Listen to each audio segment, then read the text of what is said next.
This week, we told you about the owner of a childcare who says she has done all she could do to keep her doors open. Today, we're taking a closer look at the issue that's impacting childcare providers across the state. Kenichi Lawrence has more.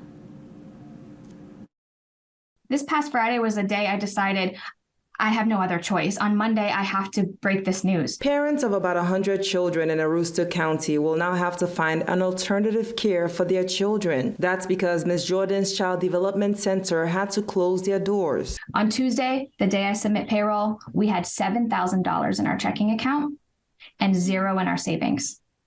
Payroll each week is $11,000 to $12,000. For the third time, Jordan Rosigno, owner of the Child Care Center, says she has had to rely on her parents to cover the gap. We participate in the Child Care Subsidy Program, which helps pay for children who need help paying for their care.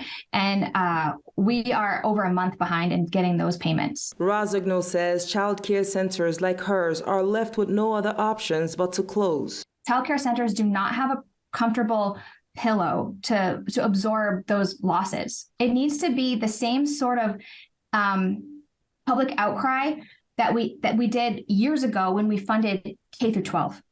When we funded K through 12, we made huge steps towards bettering our public education system. Governor Janet Mills signed the second part of the state's two-year budget in June. The budget allocated nearly $60 million to child care. Senate President Troy Jackson says it could have helped child care centers like Rosigno's. I think this makes it very clear that state government has to do more for child care across the state. President Jackson says child care issues need to be a priority to all parties. It shouldn't make a bit of difference, what party you're registered in or whatever. I mean, people have children, they have kids, they need child care. I mean, Democrat and Republican people have businesses that need workers.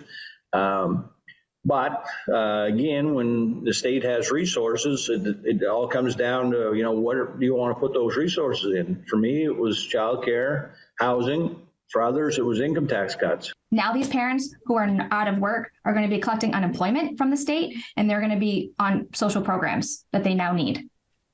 So the effects are massive. Kenichi Lawrence, WABI TV5 News.